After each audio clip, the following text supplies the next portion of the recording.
Brothers on record, not what you expected. Once you get the message, you sure to respect it. Now get connected, it's brothers on record. Now get connected, it's brothers on record. That's right, two brothers, one mic, tap in. That's right, two brothers, one mic, tap in. That's right, two brothers, one mic, tap in. It's brothers on record, plug in and stay connected.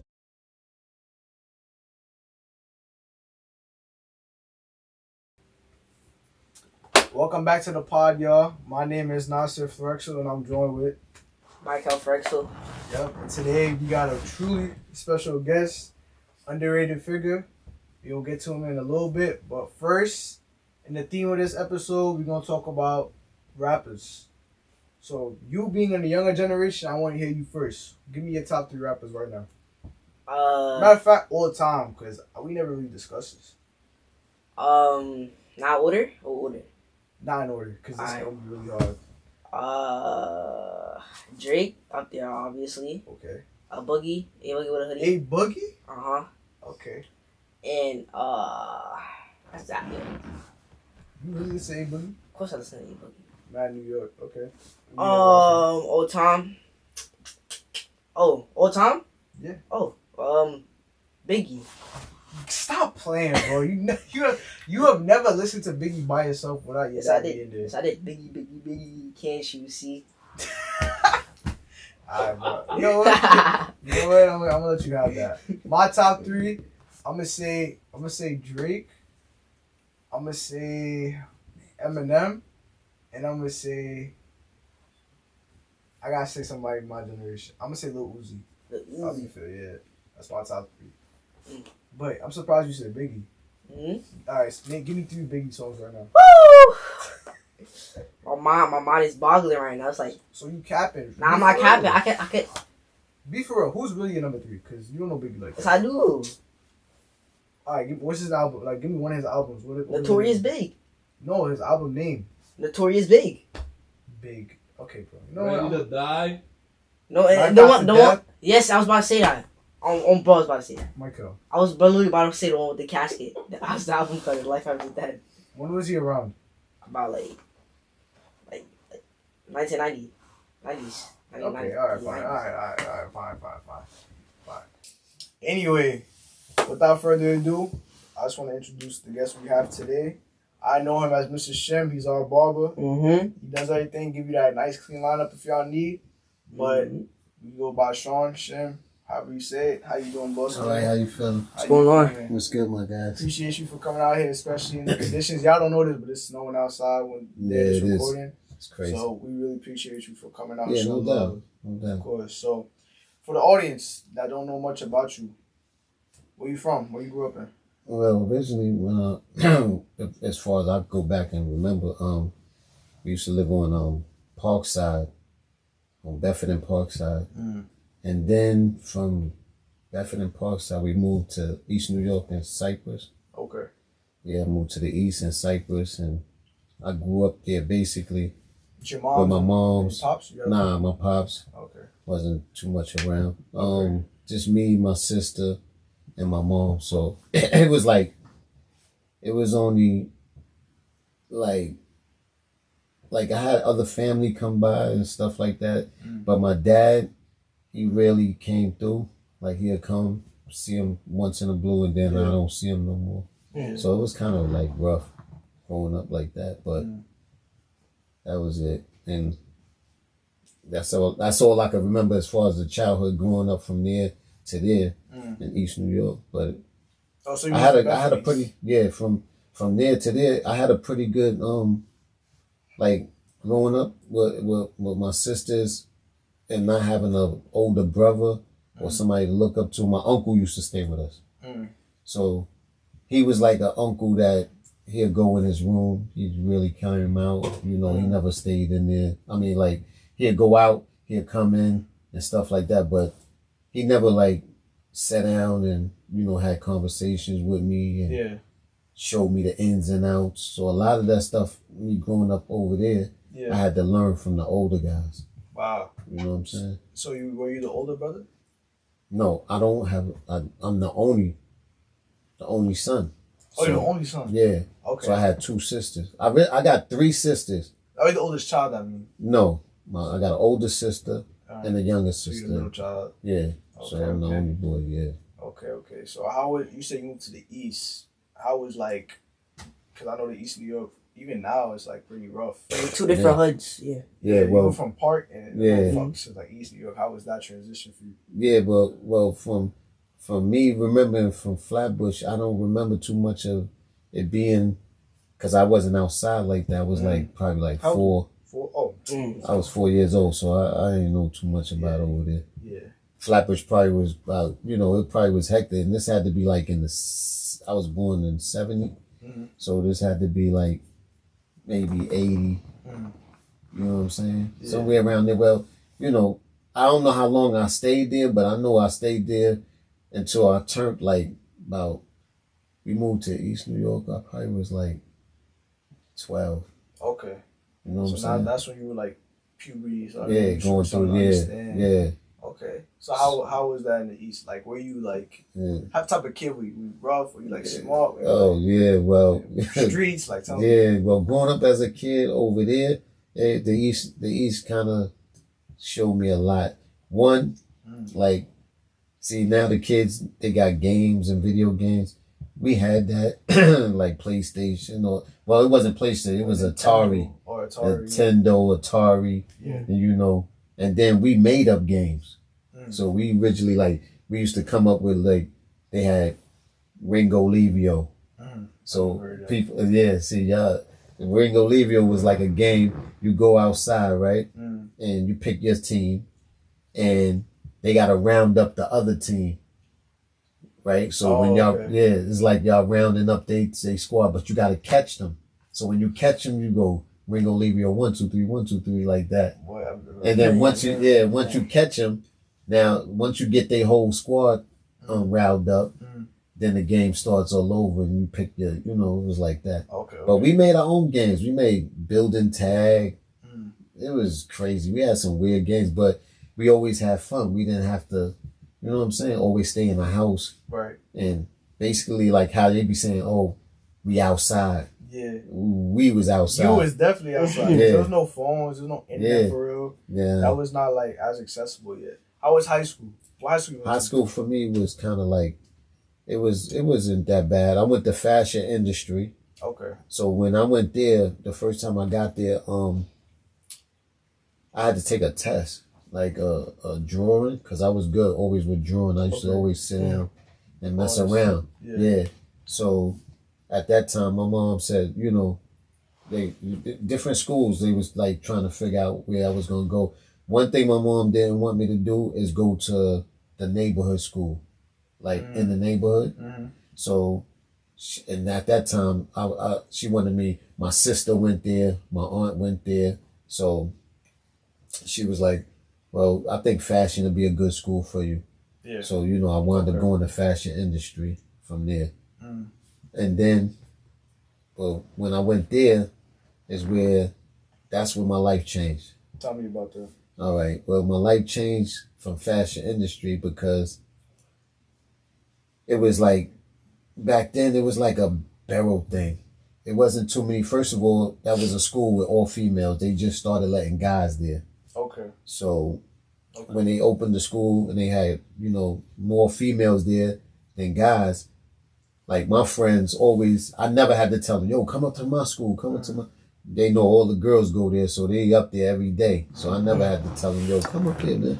So, so it was like 2 dudes, me and my man Jamal, I'll never forget his name. We was from Brooklyn. He was from, I think, Farragut.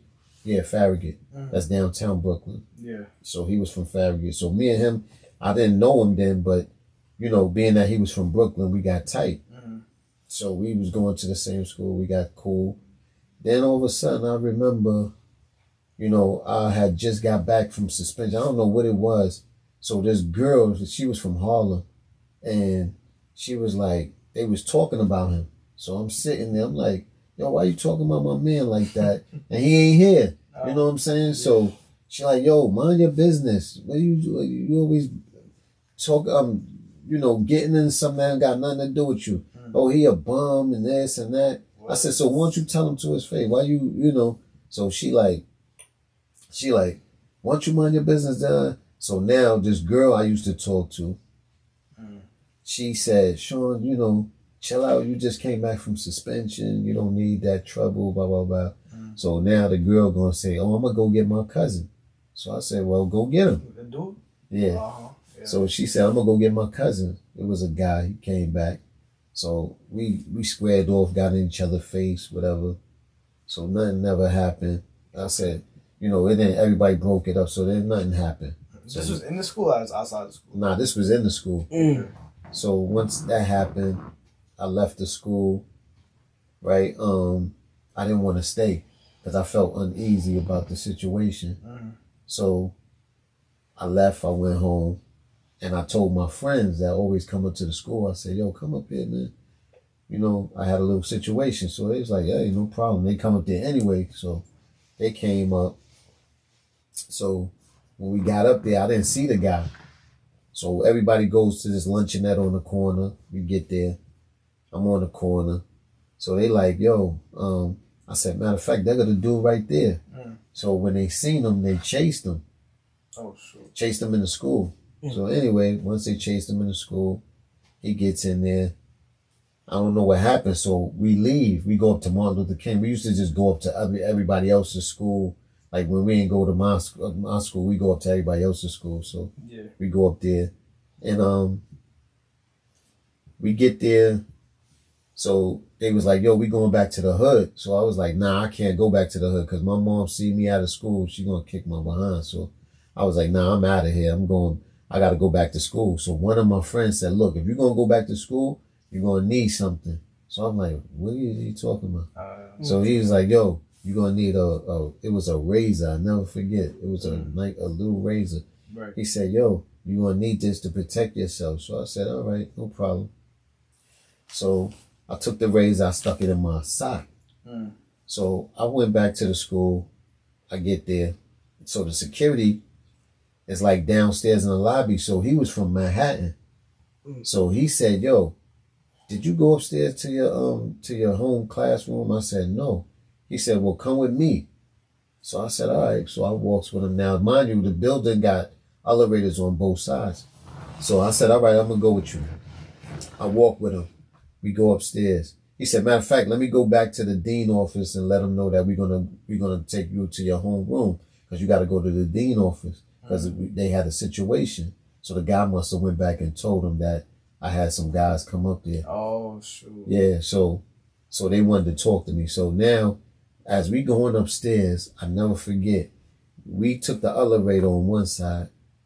The security was on the inside, but when we went through the swinging doors, somehow I wound up on the inside and he wound up on the outside. So when I turned that corner, dude was right there. He just caught me, boom. And when he punched me, I was like, holy shit, I was lost. Like, so I said, so when he hit me, my nose started bleeding. So I'm like, "Yo, oh, you got it. So I said, "Oh, wow, I got this razor. So maybe I could defend myself with this razor. I could protect myself." So he was like, "Yeah, come on. So I bent down. I reached in my sock. And I was like, I lift my head up. And I was like, "Yeah, let's go." So now we fight. And he thinking we just going to regular fight. But I had it in my hand. So the security guard was like, "Yeah, kick his ass. Wait, he basically, the security guard set you up, basically? Yeah, they all lined me up. What the heck? So they set me up. So now I said, "Yo." So I took the razor. Now, mind you, this is my first time ever getting in trouble. It's my first, interaction with a situation. I never had no trouble like that. I wasn't no trouble kid. So when he came, we started fighting, and he swung, and I cut him in his face. So when I cut him in his face, now everybody's running. The security guard, I'm chasing everybody. And then when I'm chasing them, I don't have the razor no more. It's just me. I'm thinking I still got it, but I don't have nothing. So I'm just chasing everybody that I feel that was involved in the situation. You're seeing red right now. Yeah. So my nose still bleeding. I'm chasing him. Now the teachers come out. They see my nose bleeding. when I look down, I don't have nothing no more. So I'm like, I don't know where the thing is at. So I don't even care at this point. So I goes, and the teacher takes me, they clean me up.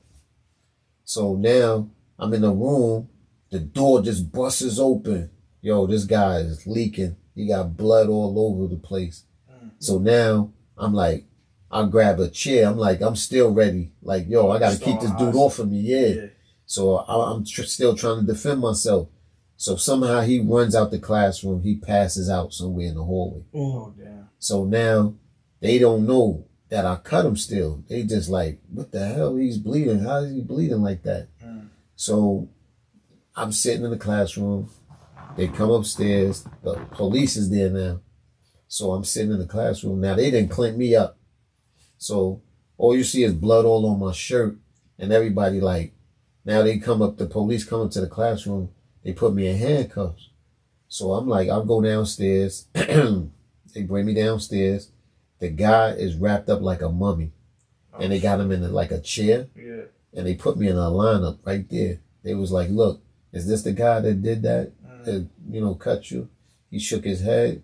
And everybody was looking at me like, they thought I tried, you know, it was a massacre because they never knew my nose was bleeding. They just thought blood was from me. Yeah, they thought the blood from him was on me. They never knew that I got punched and beat up, you know. So when that happened, they took me, and that was the first time I ever got locked up. That was my first day. I'm 55. How old were you at the time? Oh, at the time, I was, I think I was like 16. 16. So I was like 86. Junior. Yeah. 11th grade. Yeah. 11th grade. Damn. 10th, 11th, yeah. Damn, so you went to the pen after Yeah, that? I got locked up. How long? I didn't stay that long. I stayed, it was like overnight till I seen the judge. Oh, you was in jail. Okay. Yeah. Okay. I didn't go to like Rikers Island or nothing. Okay. I went through the system. Okay. And when I went through the system, What you got booked for, like specifically? they gave me assault. With a deadly weapon? Yeah, with a weapon. And that was my first ever case I caught in my life. Like, I was like, and I didn't think, you know, and I had to go through, like, to get back in school and stuff like that, I had to go through the Board of Ed and through, like, you know, meetings and stuff like that to get back in school. Because I wasn't trying to do, like, home study and all that. I wanted to get my, you know, my diploma or my GED. I wanted to finish school. So they was trying to put me in, like, 600 schools and stuff like that. Oh, word? Yeah, behind that. That was serious, man. Yeah. So, dang, that's crazy. So, from there, I guess, like, did you go back to school? Yeah, I wanted to go into school in Brownsville. Okay. It wasn't no better, but it was like a 600 school, same thing. So you end up getting, it's called REDI. You end up, like, graduating and all that? Nah, I graduated from prison. In prison, I graduated. Oh, word. So, okay, we're going to get to that. Okay, yeah. Okay. So, after that entire situation, you already had your first taste of, like, the streets a little bit, like, how reckless it could get. From there, like, how were you moving? Like, 17, 18? All right. How did you get into the... Because the audience doesn't know this yet, but, like, you were in, like, the industry a little bit. Yeah. You dipped your toes in it. So, like, how was that? Like, how did you get to that point? All right, so that was the first case I caught from the school thing. Yeah. Then after that, when I started going to the new school, like REDI, it was like jail. It was like a jail school. Yeah, they had females in there. I was pregnant, people on parole. So it was like I lost interest in school. Like it wasn't a thing where I wanted to go. It was just like, just go to make my mom happy that, you know what I'm saying, I'm in school, I'm doing something, I'm not in the street. But it just put me on another path. Like, you know what I'm saying? I didn't see nothing coming out of that. So what made me, you know, invest into the streets more is like seeing what was going on in the school, people bringing guns. It's the environment you was in. Yeah, right. You know what I'm saying? Yeah. So that environment was crazy, and it just led me down a path where, like, I felt like I had to be part of something. You felt like you were surrounded by people that were up to no good, and by default, you were surrounded by those people. You kind of ended up in that, like, same path almost? Semi, because I felt like if I wasn't part of it, You know, the solution. I had to be like or I wasn't accepted. You know what I'm saying? But because they'd be like, oh, this is soft, he a punk. Yeah. You know what I'm saying? So this is like the 80s at this point. Like about 85, 86. Were you like were there like gangs at the time in the school and stuff? Nah. It was not really. It wasn't no real gangs or none of that. At the time, it wasn't no gangs. It was just, you with your little crew or how many people you hang out with, or who you was, at that time. And like they had 5%, but wasn't no gang. 5%ers and guard bodies, stuff like that. But it wasn't no gangs like. Yeah, like Bloods, Crips, none of that. It wasn't none of that. Latin Kings, none of that. Okay. That was like later on. Okay. So you feel like that type of environment, like, kind of put you down a different path? Because you said, do you think if you stayed in like the other school, you would have ended up the same way, or? Nah, because I went to a few schools before I went to that school. Okay. Rita. They tried to send me to some school in Manhattan, and I already had problems with the dude that living in Manhattan. Yeah, so I'm not gonna go. I didn't want to go back to Manhattan, right? Because it was kind of funny because when I went to this school in Manhattan, I seen some guys in there, and I don't know if I don't think they knew the guy, but it just felt weird. Like it was like I'm fronting, like I'm coming here. But I really wasn't. I was like, Mom, I don't want to go here. I ain't trying to mess with this school. She was like, nah, don't worry, we ain't going here. But I just wanted to make sure we get up out of that school safely, you know what I'm saying, around. So I made it seem like, I'm coming here. I'm going to see y'all if y'all want to see me. You know what I'm saying? At the time, were you interested in, like, because that's sort of like the late 80s, that's when hip-hop really was, like, taking over, I could say. Were you, like, did you have a passion for music at the time? Did you want to be around that? Yeah, it was like, I always loved music. Was it an escape for you? Almost? Yeah, it kind of, I always loved music, that stayed in the, I'm back in the days, like, when we was growing up, it was me, a couple of my friends. Like, I know people that, it was different then. Like, you go to park jams, you be in a park, like I helped the DJ with his equipment, and it was like a thing, like the regular people had to stay behind the ropes, so you on the other side of the ropes, it make you feel special. Like, I'm that dude, I'm with them. You know what I'm saying? And then it was times when I used to carry the radio with the older dudes. I just wanted to be around them, because that's how I learned a lot of stuff, because I never had no big brother or nobody to show me the ins and outs about life, or nobody to sit down with me and tell me about, certain things of growing up, about females and stuff like that. All this stuff I had to learn from watching the older dudes or hearing them talk about it. I'd be like, oh, that's what they talking about. So I had to learn like that. It was like, that's how I had to pick up on stuff, because I never had that father figure there to guide me. Yeah. But like I said, with the music thing, it was always something I was in tune with. So I didn't have a problem with the music. It was just, trying to watching the older dudes that was like I know this guy, he used to bring, but he's still here. He does a lot of things for the community. His name is DJ Watkins. He's from Cypress in East New York. Okay. So I remember growing up, he used to bring like the Fat Boys, Run DMC. He used to bring these celebrities out there, and I used to see them, and I'm like, dang, how he know these people? And then he came out with a song back in the days, and I said, an album. And I was like, oh, he doing this thing. He know the celebrities. He bringing them to the hood. I like that. So I said, yo, I know I could probably do that, one day. You know what I'm saying? Word. Yeah, so I was like, and they always kept me like, dag, I like to see stuff like that. You know what I'm saying?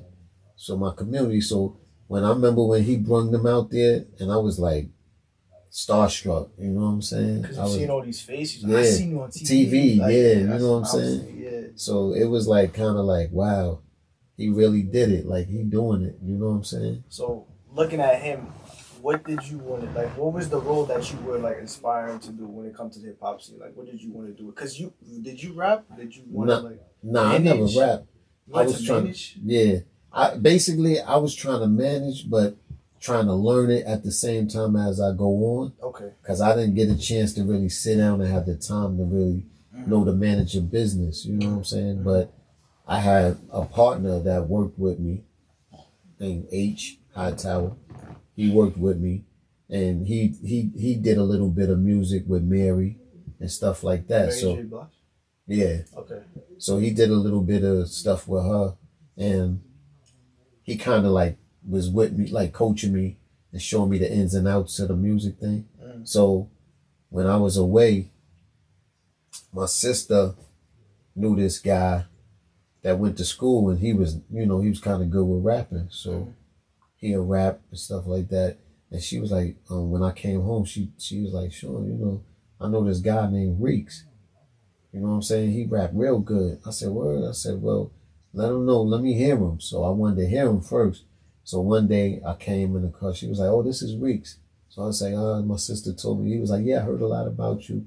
So I drove him. As I'm driving him to school at the time, he rapping to me. So I'm like, oh, he got a little, style with him. Yeah. So I said, I'm gonna see what I could do. And at this time, I was like, I didn't have no connects at the time. You know what I'm saying? So I was like, dang, how can I get lined up with somebody that that I could introduce him with? Then at this time, I was like, me being incarcerated. I don't, you want to bring that up, We'll but get that. all right, yeah. So that's when I was like, I kind of figured it out that that's what I wanted to do, some music. I wanted to get into the music thing. You just mentioned you were incarcerated. You want to talk a little bit about that? Like, when did this happen? Tell me a little details about it. Well, after the first time. Yeah. Give me the second time. Well, the second time, yeah. So the second time I got arrested, it was more severe. It was more serious, So I had laid up, Whatever you're comfortable about talking about too. Yeah. So I laid up for a situation that, like, all right, well, this happened, 80, maybe like 80 something, 89. You were 19? Man, I was like 19, going 18, going on 19. Okay, so 89. So about 88, 89. It's okay, you know that. So I said, me, a couple of my friends, we used to be hanging out. So we used to watch these other cats. They started doing their little 1-2s in the street, and they was coming back with like nice coats and jewelry and stuff like that. So I'm like, damn, where y'all getting all this jewelry and coats and stuff from? So they like, yo, we was going out and we was doing our thing. So I'm like, wow. I said, dang, I now me being me, being in the streets and watching the older dudes come back with stuff, I'm like, shit, I could do the same thing. I wanted to do it. Yeah. So when I was growing up, the first thing I did from the older guys, what I learned, I learned the older, I said, it was the older guys. It was this thing we used to do. Yeah. We used to go to Manhattan, right? Not like Manhattan where, Manhattan. We used to go like to the city. Manhattan. Oh, like Times Square? Yeah, Times Square. Okay. So we'll get to Times Square, we'll go up there, and it was like a bunch of us. But we'll meet up downtown Brooklyn, like by the Albee Square Mall. Okay. So it was the Albee Square Mall back then. So we'll meet up there, all of us. It was a bunch of us from different neighborhoods, from East New York, Brownsville, Bed-Stuy, wherever. We meet up there. We'll go to Midtown, Manhattan. And it was this thing they call like digging pockets. So this younger generation, I wouldn't understand. It's it's just weird. Is it pickpocketing? Yes, it was a pickpocketing thing, but they made it a strong arm robbery because the way you do it is the way it's done. Oh, okay. So it's not like you going in a pocket sneaking. You like digging in a pocket. Okay. And you pushing off and you taking the money out their pocket. Okay. So it's more aggressive. Yeah, it was a little more aggressive. There's no sneaky. They know it. Right, yeah. Okay. So you know. But you gotta know what you're doing because right, that and you can't get a wallet mixed up with money. Mm-hmm. So now these like the older guys that been doing it, I had to watch them. They just tell you, look, you got to know what to look for because you don't want to dig in a person and take his wallet. You just looking for a money print where because you could grab a handful of tissue. That's true. And then you'd be pissed off, and now you got a robbery, attempt robbery. That's true. So it was like you would see it, and you'll be like, "Yo, I'm going." He'd be like, "That's it right there." Now you got to follow him, but you got to make sure. See, when I first did it, I was so scared because everybody in Manhattan wearing suits, so they look like detectives. Yeah. So I was like, "Nah, I ain't doing it. I'm scared."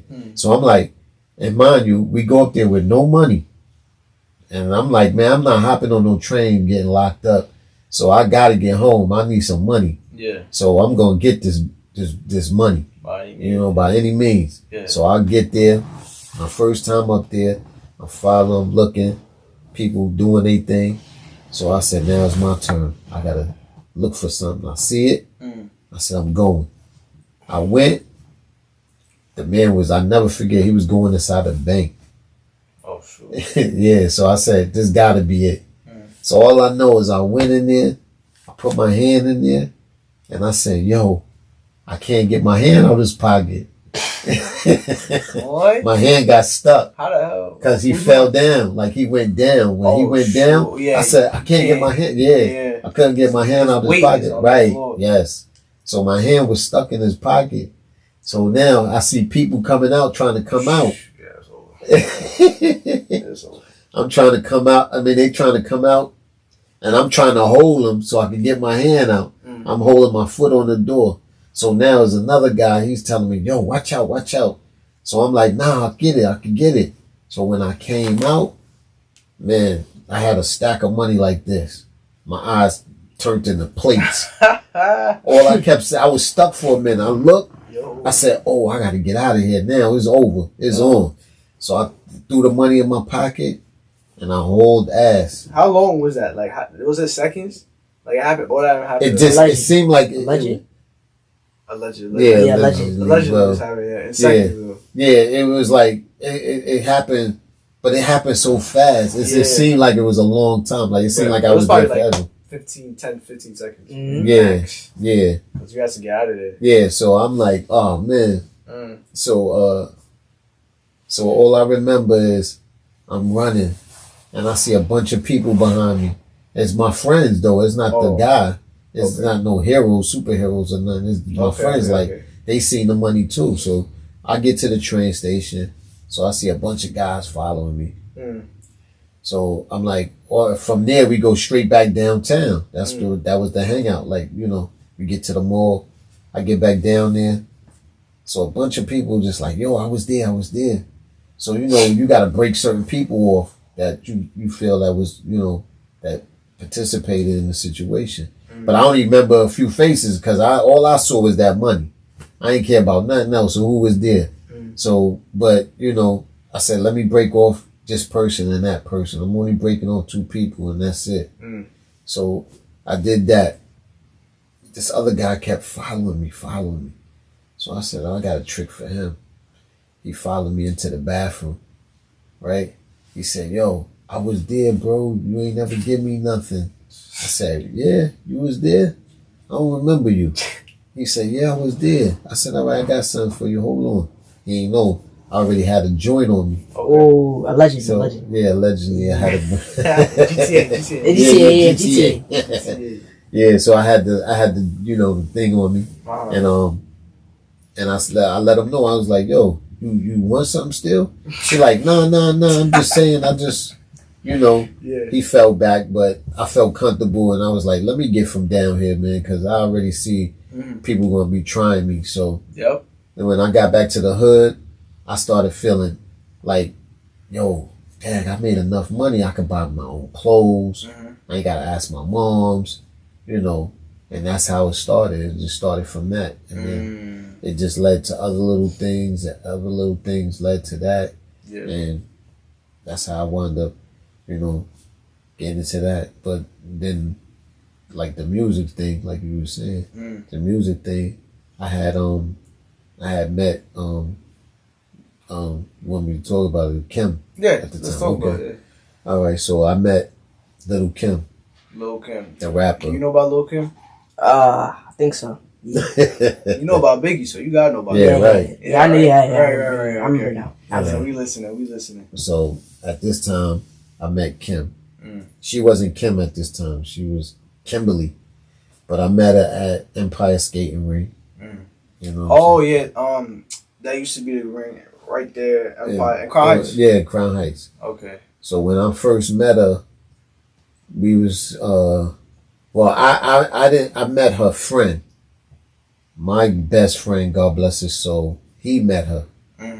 He had passed away. So when he met her first, we all was at the skating ring. So she was dressed nice. I wanted her. I didn't want her friend. I really wanted her. So you came for your friend, but you wanted her. Yeah. Okay. Well, he beat me to her. Oh, okay. Like that. So, okay. but I was like, dag. Me too. Yeah. So I was like, dag, I want her bad, man. So I was like, you know what? Hey, man, my man got it. So I ain't hating. So I took her friend. And so now we leave there. Now, later on, I think it was like maybe 2 or 3 days. I always go up to Sarah J. Like I had a Suzuki back then. That was the Jeeps. That was the Jeeps at the time. Yeah. Suzuki Samurais. So I had one of those. And I go up to Sarah J. I'll never forget. I went up to Sarah J. And I was messing with a girl there named Raquel. So at the time, I'm waiting to see her. So I see her coming out, but I see Kim. Oh, she was with her. No, she wasn't with her, but she was walking up the block too. Okay. So now Raquel, I was talking to her. So I'm like, wow, that's Shorty that my man was talking to. Empire. Right. So dag, now she coming and Raquel is coming too. So now I'm like tunnel vision. I ain't even thinking about Raquel no more. I'm looking at Shorty. I'm like, yo, I've been wanting her anyway. So now Raquel pulls up. I'm like, she talking to me. I'm like, wait. So I see Kim. I'm like, yo, what up, Shorty? So I'm like, yo, what happened with my man? He ain't never call you? So she was like, nah, he ain't never called. So mind you, before I got there, I had a little situation with a dude and the police was coming. So I said, let me leave because I had showed them something. And I said, they might fuck around and like try to pull me over. Yeah. So I said, let me leave. So when I didn't get a chance to say nothing too much to Kim, but did my man call you? She was like, nah, that's all she said. So as I'm leaving, Raquel like, yo, where you going? I'm like, yo, I'm out of here. Wait, when you was hollering at Kim, was Raquel? Yeah, Raquel. Was she right there too? Yeah, she was right there. She was like, yo. Yeah, that's how she was. Was that your shorty or you just like talking? I just started talking to her. Oh, so damn. So it was like kind of like, damn. What are you doing? You was mad light skin, bro. Yeah, like, come I was doing on, my light skin playboy. shit. Yeah, so I leaves, right? Yeah. Matter of fact, I got another girl that I'm talking to at another one? What's that other school? Where is it? That was Sarah J. Hill, Bishop Loughlin. Bishop right Bishop there. Loughlin. Okay, yeah. Her It's like name Clinton was, Hills. Yeah, right. Her name was Kim, too, right? Okay. She lived in Coney Island. Okay. So I was talking to her. So I had went up there originally to pick her up from school. But somebody told me she already left. So now I'm leaving. I'm driving down Lafayette. I didn't know Kim lived in the buildings on Lafayette. So as I'm driving down Lafayette, Kim walking with a guy, right? Yo, you seen her 3 times? Like that? No, I seen her twice in that same day. But like by accident? Yeah. Okay. Like after I left the school, I ran into her again. That's fake, bro. Yeah, I ran into her again going home. Okay. So I didn't think I was going to see her again. remember, it was 3 times because the first time was Empire. Yeah. The second time was her school, but in the same day, when I left her school, I wound up running to her going home. So she was walking with some guy. So when I pulled up in the Jeep, I jumped on the sidewalk. Duke took off. What? Oh, because he probably thought. Yeah, he thought, yo, this nigga crazy. He just came up to the school and had a situation. I don't want no smoke with this guy. Mm-hmm. So I jumped on the sidewalk. She said, boy, you crazy. Mm-hmm. I said, nah, I ain't crazy. I want your number. So she was like, yo, I'm gonna give you my number. So I said, yeah, she gave me a number. Yeah, thirst set in. So I said, she gave me the number. So I said, we're gonna link up. So we talked for a little while, you know, been out there for a little minute.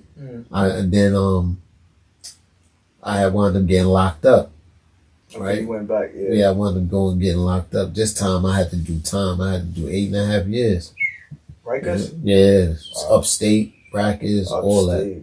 So I went from there to upstate. So when Kim came to visit, she had brought me. She was your girl. Yeah. Girl. Okay. Like, cause we was talking for a while. I was home. Yeah. And then I got locked because I was running around acting a fool. Okay. But I was getting out, getting locked up, getting RR, probation. I had got probation twice. So it just added up. So it just added up. All this stuff it just added up. So after it added up so many times, they was like, you ain't going. I said, when I got locked up, I said, I know I ain't going nowhere. I ain't going home. I know this is it. You knew it, yeah. I knew it. So I had contacted her, told her, I said, it ain't looking good, you know. So she was like, oh, don't give up yet. So she came up to visit. And when she came, one of my mans popped up unexpectedly and he beat her there. So on Rikers Island, you can only have one visit at the time. Yeah, so I was tight. I was like, yo, yeah, man, you messed up my VI with Shorty, man. I was so tired. I was ready to, I said, yo, I'm ready to cancel this visit. And I couldn't do it. So he was like, yo, I'm sorry. I just wanted to surprise you. I said, man, you picked the wrong time. So she came. She went to buy me a watch. I think she bought me a watch. Was she? She left it. Was she rapping at the time? Nah, she wasn't rapping at the time. Okay. She was just, you know, regular Kim. But she used to dress nice always. I knew she knew a lot of like boosters and stuff like that. So she always dressed nice. And I knew her brother. Her brother was my man, wanted to being cool with me. Okay. And Chris, his name Bo. Okay. So now I gotta go away, right? I gotta do time. So in that process of me doing the 8.5 years, you know, they had magazines you could get. So I get the magazine, Source magazine, was it Source? Yeah, I think it is. Hip Hop Weekly. One of them, not Word Up magazine, I think it was. Word it was Up some magazine, yo. Yeah. Biggie song. Yeah. See, I told you. He going back to Biggie. It's a Biggie. Word Up. Yeah, it was so now I'm in the gym. I see this guy. He got this magazine. Yeah. So I'm looking over his shoulder. I see Biggie, C's. It says Little Kim. And they at the heliport. What year is this? This was like, it had to be like in the 90s. 90s. When was big? Like early 90s, right? Yeah. Like 93? So when I saw it, I can't remember the year, but I remember the jail I was in. I was in Green Correctional Facility. Okay. Because I went from Kawasaki there. Yeah. So I was right across the street in the Max. So when I heard about her rapping, I didn't know she was rapping. I looked at the magazine. I'm like, yo, let me see that magazine for a second. So I opened it up. I said, Biggie, Little C's, Little Kim. I'm looking at the picture. I'm like, you gotta be. Yo, how did that feel, bro? Yo, I was bugging because I was like, yo, you rap? I was shocked because I was like, you rapping? Like, I can't even picture you being a rapper. That's so crazy. Word. So, so now, mind you, I got her number. Once I seen the magazine, I said, yo, I gotta call her. So when I got back to my unit, I jumped on the phone. I had a number, so I had, back then, you know, you couldn't really do 3-way calls, but I had my mom, my sister, somebody call. So I calls her. She picks up. I said, yo, you rapping now? She was like, yeah. Yeah, I said, you rapping now? She was like, yeah, hell yeah. I said, get out of here, word. She was like, yeah. She was like, I got an album coming out. I was like, what? Word. I was like, yo, that's good, man. I said, yo, that's what's up. So she was like, we talked for a little while, and I was like, I'm proud of her and stuff like that. So now, at this time, she has, I think the album was coming out, hardcore. It was hardcore. Okay. It was hardcore, I remember. Hardcore. Yeah, because that album cover was crazy. You know what I'm saying? So I was like, yeah. So now I remember the day that she gave me a shout out on the album cover in the back, on the credit thing. Yeah. Word. Yeah, she gave me a shout out on there. That's and I was locked up. Yeah. Fire. So I was like, she ain't forget about you. That's what made me say, that's yo, like, she ain't forget. That's fire. So now we started staying in contact. She came to see me. Right? Oh wow! Remember, okay. And she's big at the time. Yeah, now she wasn't really big. She was getting up there. Okay. You know what I'm saying? Okay. She was getting up there. No, I'm wrong. This was before she got big. Yeah, this was before she got big. So she was coming Hudson Correctional Facility. She was coming up fluently, like visiting me regularly. So I was like, yo, you know what? I'm gonna propose to her. Word. Behind bars? Yeah. Yo. I was like, yo, I'm gonna propose to her. I'm gonna take this serious. I'm gonna take this to another level. This before the music. So just before I found out about the rapping, I'm sorry because I skipped, jumped a little bit. That's crazy. But I was like, yo, we had that bond in that relationship. So I was like, yo, I'm gonna see if she gonna accept the offer or whatever. So when she came up, I popped the question, and she was like, yeah. So at the time, I'm like, yo, I ain't got no ring. So I'm proposing. I ain't even got no ring. But I wanna, do this like I wanna get married. You know what I'm saying? So, and she was with it. So she said, yeah. My mom was there. My sister was there. So I was like, yo, you could get married behind. Yeah. So I had got I had wound up getting a ring later on. Mm-hmm. So we locked in, and I got the ring, we got engaged or whatever, and she was excited, I was excited.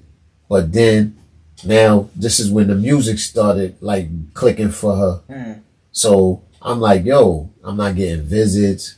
I'm in there, yeah. So I'm not thinking, the music, it take time. You gotta go here, do this, all this running around. Yeah. So I'm like, damn, was she forgetting about me? I'm writing letters. I'm pissed off. So I'm playing myself. I'm not taking my time to think that, this is her crap. This is what she doing to make a way for herself. Yeah. But I'm looking at it like, yo, you playing me or something? So I went left with it. And as I'm getting mad and writing these letters, by the time she got to it, she was like, yo, why would I disrespect you and leave you or do you like that? You're not giving me a chance. I'm just jumping off the hook. But I played myself. So at that time, she was pissed and she was mad. So we fell back from each other. She ain't forget me or nothing like that, but I just ain't understand the situation. I just you're young too. Yeah, so and you behind, you got like anger. You like, yeah, I wish I was out there. Right, you know what I'm saying? Yeah. So all that played a major part. So I was like, when she came, so now it was time for me to come home. Right? What year was this? You remember? Yeah, it's like 97. So from 89 to 97. 89 to 97. Yeah. Okay. I did 8.5. Sheesh. So now I see y'all. I'm on my way home. Right? Before I come home, I get into a fight in jail. Oh, in jail. Yeah, I got into a fight in jail. Now, when you get a date in jail, you fight. Like if somebody gets stabbed or hurt real bad, you could lose your date. But I had a CR. So it was like, I'm CR and there's nothing they could do. But one dude, and you wouldn't believe what this fight was over. What's a CR? A CR is like your conditional release date. Like they gotta, it's like a date they give you that they can't hold you. No, wait, your CR, because you got your max and you got your CR. Your max is when you max out, you won't owe them no parole. Okay. Your CR is your initial release date. Like that's a date they give you. You have to. Right, yeah. Okay. So, at that time they gave me my CR, right? Because they couldn't hit me no more. They when I went back to the board, they hit me past my CR. So I go home this day on March the 25th, and that was the day Biggie album dropped. Oh wow. So mind you, now I told you I got into a fight. Yeah. Now with the fight was over, you won't believe it. What? Jerry Springer. Y'all was watching TV or Yes, something? I was the porter. Because when you get ready to go home, you try to get a job where you can be out the way. Mm-hmm. So I wanted to stay in the unit. So in order for me to stay in the unit, I played the porter. So now when they coming back from program, I got my feet up, I'm watching TV. I got the chair, I'm looking at TV. So the dude, Spanish guy, he comes in there. Yo, what you watching? So I'm like, who are you talking to? Because there's other people standing around. Yeah. So he like, I look back, I'm like, he like, yo, what's this? I'm like, it say it at the bottom of the screen. You know when Jerry Springer had the thing up there, it say it. So I'm like, it say it right there. So, now you getting fly because you going home and all. I'm like, oh my God, yes. So I'm like, yo, bro, it's not that serious. Like, really? So he like, oh, now dudes going home, they want to act off different. Did you know him before in jail? Yeah, he was in my unit, so I knew him. But I'm like, cool, or you were nah, we wasn't cool like that. But I know him, you know, it wasn't never had no problems. Right. So he like, now he want to start. Yeah, he want to be like, so I'm like, bro, it's not that serious. Let it go. Yo, what? He talking mad hella shit. So I'm like, bro, chill out now. You know what I'm saying? You getting ridiculous. So now, first thing, I'm not going to pop shit, and I got on slippers. So I got up, went in my unit, putting on my sneakers and my boots. I don't know what it was, but it was something I put on my feet. When I looked up, this motherfucker standing right in my cube, and he talking. And I'm like, bro, step out my spot. So he like, yo, da. So I'm like, bro, get the fuck out my spot. So now I gets up, I grabs him, and I beat the shit out of him with one hand. Mind you, I got a size on me. Yeah. So I'm holding him, I'm beating him up. So now the police come, I'm holding this motherfucker. Like, yo, get this motherfucker, man. So they come, they get him, they get me. Boom, we both go to the box. Now when I'm leaving out, dudes is looking out the window. They trying to see who going to the box or who was fighting. They see me, they like, yo, you gotta be playing. You get ready to go home, what are you doing? I'm like, bro, y'all don't even know what happened. This dude is got me. Then we get to the hole, and we get down here, we go to the you gotta go for the ticket. So what's you the go, hole? The hole is the box. Like where they like put you down. Solitary confinement? Yeah, solitary confinement. Okay. Where they separate you. Okay. So, you know, we get there. So now we got a hearing. So we go to the hearing. I see they bring me in there. I tell them what happened. He tells them what happened. He tells them I was just playing. He was just playing? Yeah. Bro. It's too late for that. You can't. And then you play with me. And I'm getting ready to go home. So I didn't need that. So now they gave me, I forgot how many days they gave me. Wasn't long, but I had to stay in there until it was time to go home. And that's kind of messed up because I wanted to be out where I could, you know, talk to my peoples until it's time, you know, get certain packages. So I can't get none of that. My clothes, none of that until, you know, it's time for me to go home. So anyway, making sure he come. He see me from the window in the yard. He like, yo, I was just playing. I said, bro, you played at the wrong time. You don't play like that. You know what I'm saying? Whatever. I could have lost my date if it was something serious. So anyway, I go home. I'm in the box. So when I'm in the box, I'm getting ready to go home. So it's like a glass thing where population is on this side. But I could see them, but I can't see no TV, none of that. I could hear it. Okay. So now Biggie must have been in LA at the time at the Soul Train Awards. Oh, that's when he got shot. Right. So now I'm tired. I go to sleep because I'm going home in the morning.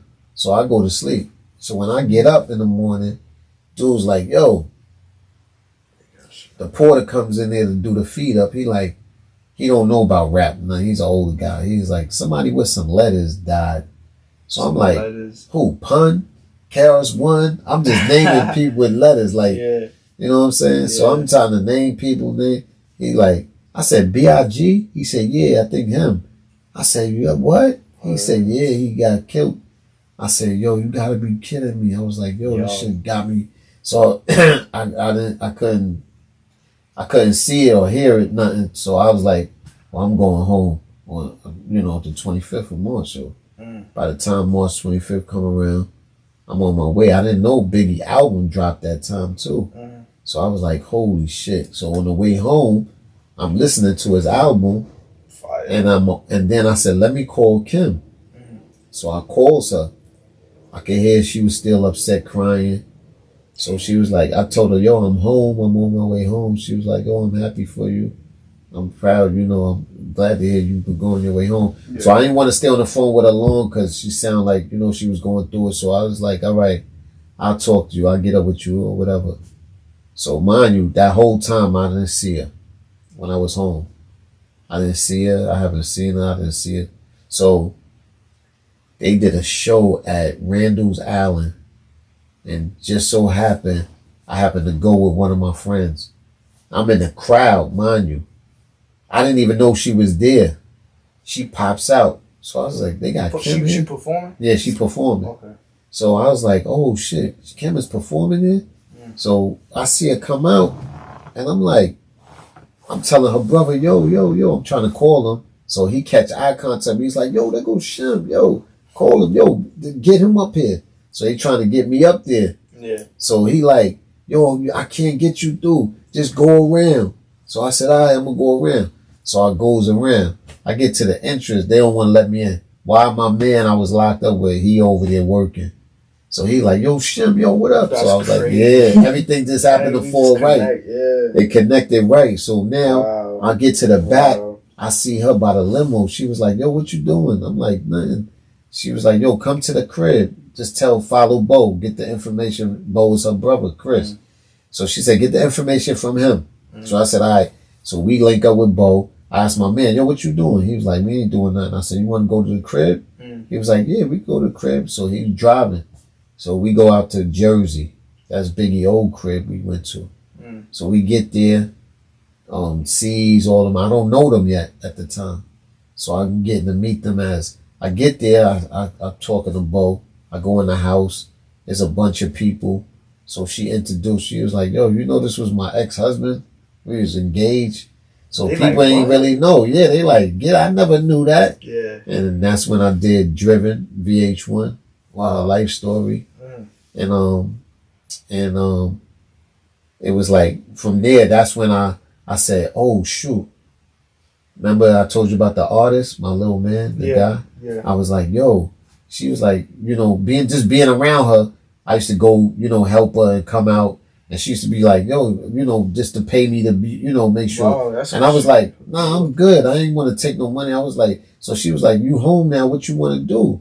So I was like, this is when I said that my passion for the music came in. I was like, yo, I don't know how to manage, but I got an artist. So I said, let me see what I could do with him. So I thought about him. So she was working on La Bella Mafia. That was the album. Yeah, La Bella Mafia.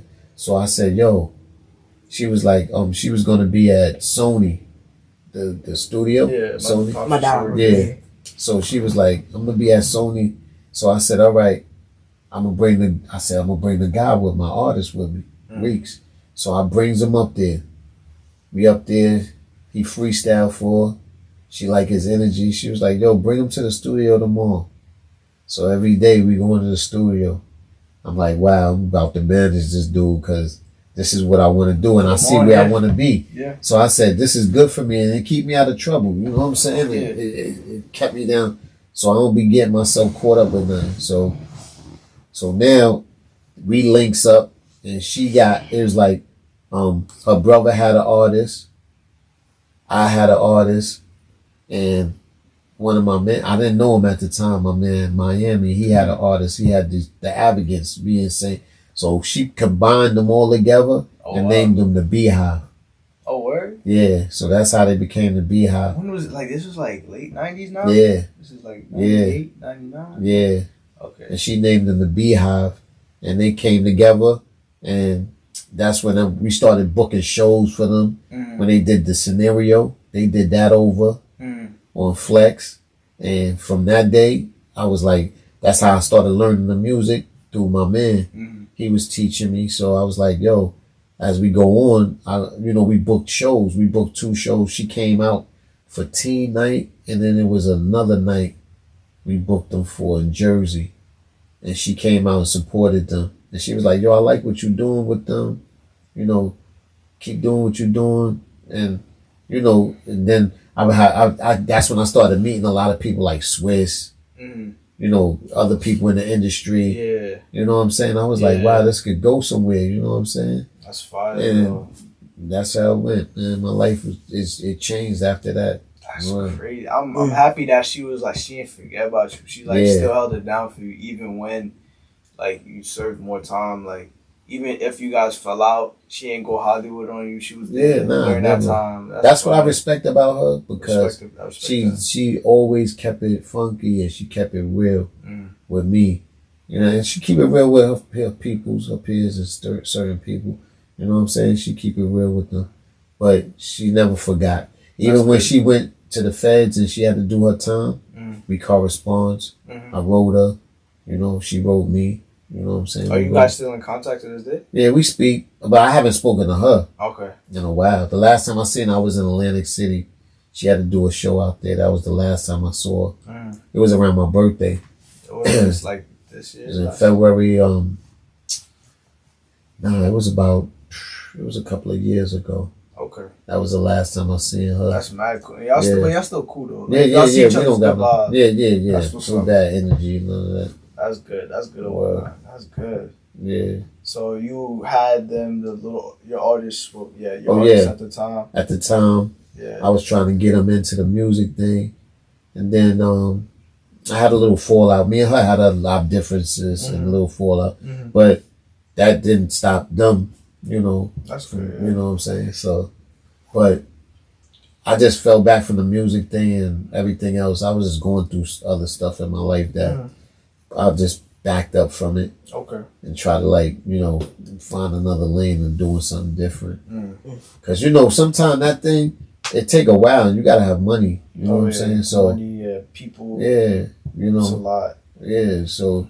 And it ain't me. I'm not the rapper, so it's like that make it even harder. Yeah, it's like, you know what I mean. I can't show you until right. You know what I mean.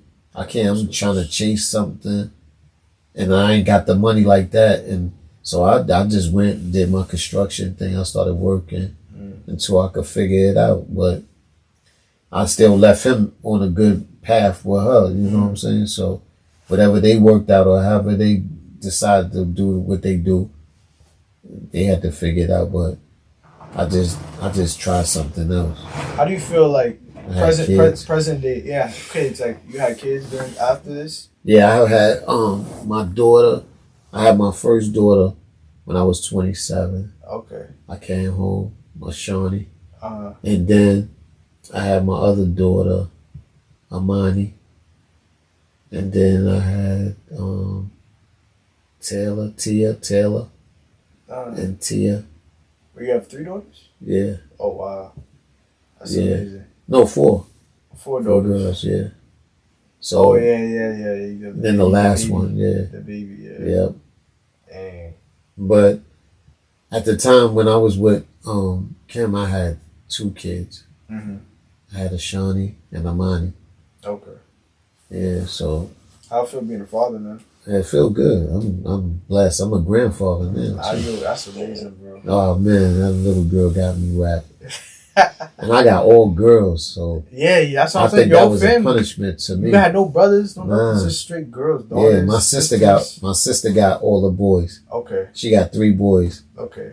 I tried. I was like, I ain't trying no more. Nah, you I gave it up. supposed to be a girl dad. Yeah. To be a girl dad. Yeah, it is a blessing because I was like, there's nothing wrong with son, but I'm kind of glad because I ain't want to see another me.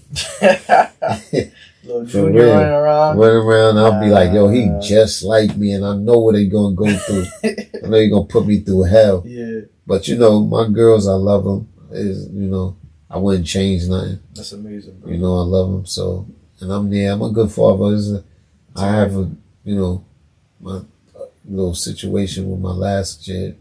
I don't really see it that much, but you be there. However you can't be there, you will. Yeah, I don't understand why mom would, with the other thing, with the child thing. I'm just not no deadbeat dad. I don't like that. And it kind of bothers me because I didn't get a chance to really be a father to her. That's true. I was just like my other kids. You took her and moved to another state. And then you ain't even give me a chance to be a dad. Hopefully, as they get older, you guys will find. Yeah, exactly. I'm not bitter. I just don't want my daughter to feel like I just gave up on her. Yeah. You know what I mean? Because I didn't. I can't control what she got going on over there. And then, like I said, it's in a whole nother state. Right. You know what I'm saying? I'm like, you can't really control that. Yeah. I feel that. Yeah. Other than that, though, you like Shawn as the person present day. How do you feel? Are you happy? Are you made peace? Like, are you? Yeah, I'm happy with myself or who I am. 55. You still. Yeah. You're still young, man. Yeah. You're still young. You feel young. Yeah, I feel young. I feel young sometimes. Except when you gotta do a little jog, it's like, hold on, my back, my knees. Yeah. I forget. I be trying to push. You be cutting here. We said that earlier. You be cutting. Oh yeah, I said the barbering thing I always had, and that's one thing. Yeah, I'm glad I learned that. You learned that in the pen? Nah, before I went to jail, I don't know what like I said, I used to could draw. Oh, you did some the artistry, right? Yeah. So a lot of barbers they draw. They got some type of drawing with them. I assume so. Yeah. So I learned how to draw. So with me drawing, I think that's when I picked up, and I was like, yo, let me try something. So I borrowed my man clippers, right? God bless his soul. I borrowed his clippers. He told me a guard, it had this tape on it, but I forgot. And I used the tape that was on it was old. So I'm doing my own hair. Well, I heard this shit come off and say, yeah. Oh. I said, yo, bro, it was over. So now, look, I never had a bald head, right? So I went upstate because they cut all your hair off, face hair, all that. So I had to cut it all off, right? Then I go outside. I put a do-rag on. I go play football with a hat on, right? So a dude tackled me and my hat came off. Boy, my head was white as all looked like a snowball. They was cracking up, niggas was plumbing my head. I was like, yo, get off of me. They was like, yo, what you did to your head? Yeah, they was like that. Yeah. They was like, yo, what the fuck? What do you do? I was like, yo, man, I try to be a barber. I cut my own hair. Yeah. And I was like, yo, from there on, I said, I gotta learn this. Yeah, I gotta learn it. So now, when I got locked up and I went to jail, I was like, yo, I think I could do this. But in there, you can't play with people here. Yeah, because they go on visits. They ain't got time for you could get hurt. So I was like, yo, I gotta take this serious. So I went in the barber, inside the barber, said, hey, you know how to cut? So when I started cutting, it took me a while because I wasn't fast, like my speed, and it wasn't long. So it took me a while when I was cutting people hair. It was like, damn, dude, when you gonna finish?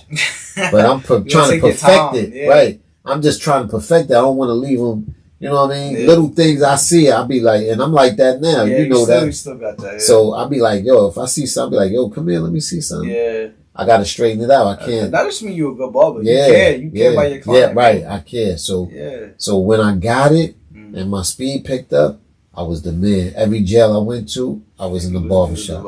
So that's how you. And the barbers move around. Yep. And that's how I wound up knowing a bunch of people. You know what I'm saying? Through the barber, just me being a cool individual, you know, running the streets, knowing people. That's fire. So, Fire. yeah. That's amazing, man. You got any questions? Nah, really. You've It's been a awful lot. quiet, man. Cause Yeah. I know it we're was a talking about a lot movie. of things past your time. Yeah, it is a movie. Yeah, It's a it is. movie. It That's is. amazing, man.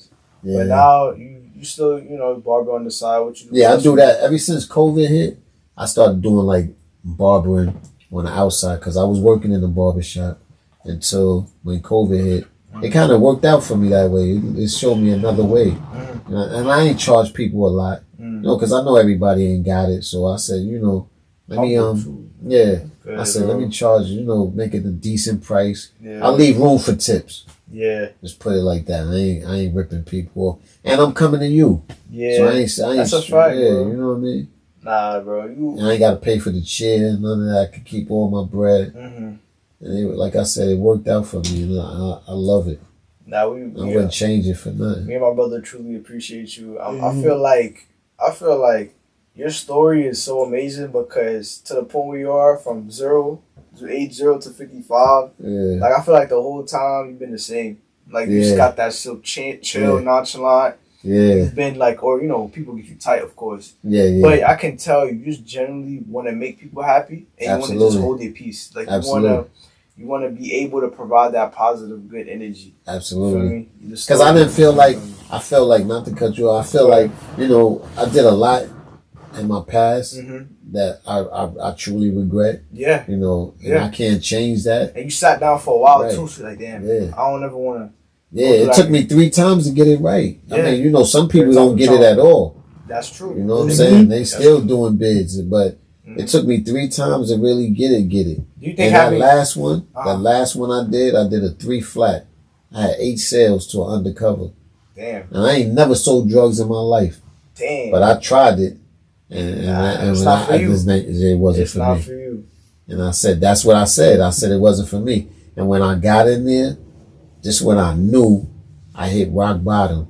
When I went in the, and there's people know that have been locked up, they know.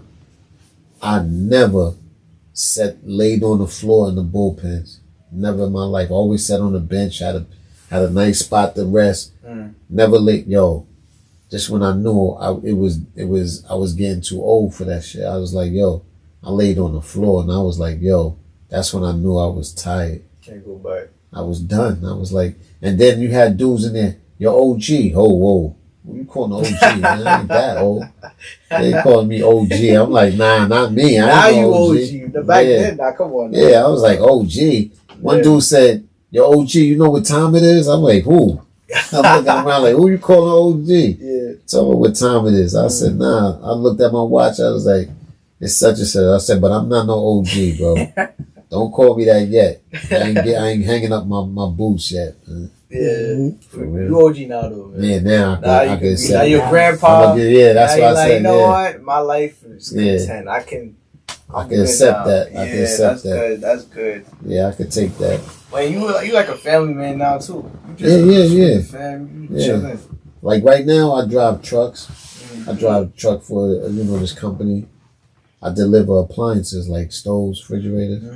You know, and it keeps me in shape because when there ain't no elevator, we got to carry that stuff up the stairs. So, yeah. No, you know, that's put a that lot of work strength. in. That's a lot of strength too. I ain't gonna lie. That's just as much as working out. Yeah. So you still active. Yeah. That's good, man. Yep. Well, And I like my job. I don't got a problem doing it. I get up every morning by the grace of God. yes. You know, He allowed me to wake up and hit that head on.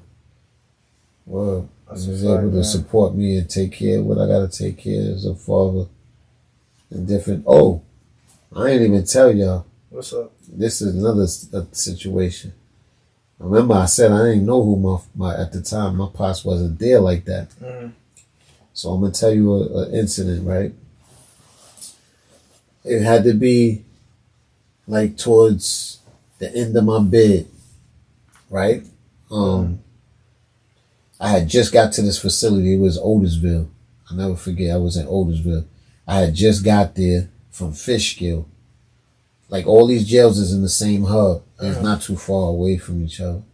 So when I get to Fishkill, I leave Fishkill, I go to Otisville. When I get there, I drop my bags. came from reception. They have you go outside. So I'm sitting outside in the bleachers. They got like some guys was playing basketball. So I'm sitting in the bleachers.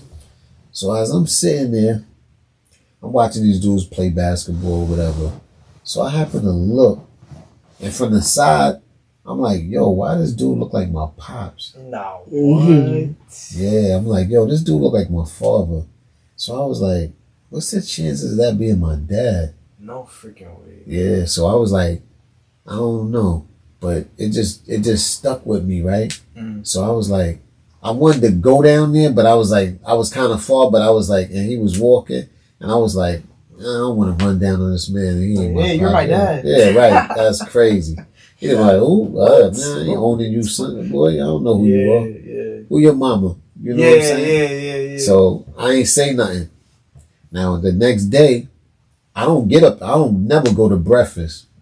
So I gets up. Something says, yo, go to breakfast. And I got to see who this guy is because I know he's here. So I was just praying that he go to breakfast. Yo, this is God. I gets up. I go to the mess hall. I'm walking. Yo, soon as I got in the mess hall, the first person I seen was him. Wow. Now I'm up on him, and I could see. I said, yo, this my pops. This is crazy. I stuck my hand in his pocket. He turned around. He was like, yo. He was like, my son. He was bugging. He was in shock. Wait, like he recognized Yes, you too? he didn't see me in so long. He was like, yo, I can't believe this my son. I'm with my son right now. Yo, I know. He So was now, crying. That's something to cry yeah. about. You make a grown man cry. Yeah, bro. so we What walking, we the in the mess hall, we sitting with each other, we chatting, Yo. and I'm like, yo, you gotta come outside so we could talk. So he was like, all right, I'm gonna come out. So he was like, what program you got? I said, I don't got no program. I just got here yesterday. And I told him, I thought I saw you yesterday, but I wasn't sure. So he said, all right. So we get outside. So we spin in the yard. So now people like, yo, I'm telling people, yo, this is my pops. They like, what? Get out of here, Shim. That's your father?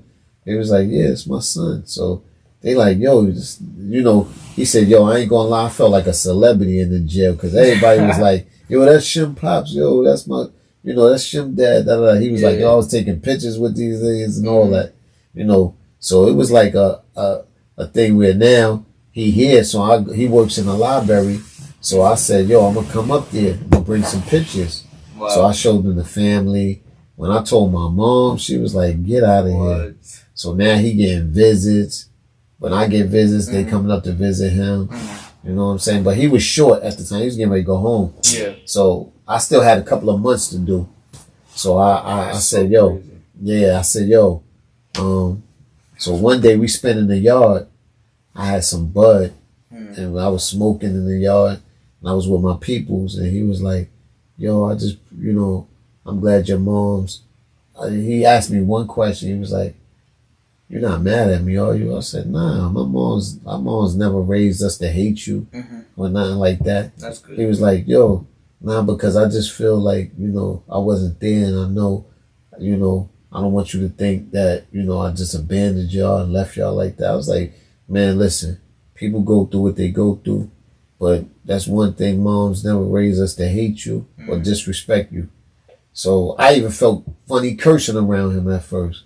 So then he was like, nah, I'm like one of the fellas. Wow. So I was like, yeah, so it felt comfortable. And me and my dad got a bond. We so tight now to this day. That's amazing. He live in New York? Yeah. That's He amazing. 80. He 80 years old. Wow. And me and my pops got the best, the goodest bond and understanding. And that was like, I would have never thought in a million years I would run into my dad in jail. That's incredible. Word. Incredible story. Yeah. That's man. powerful. Yeah. I ain't gonna lie, man. That was you gotta make a movie out of that. You gotta make a movie out of that. That's me and your pops in jail, going through what you going through.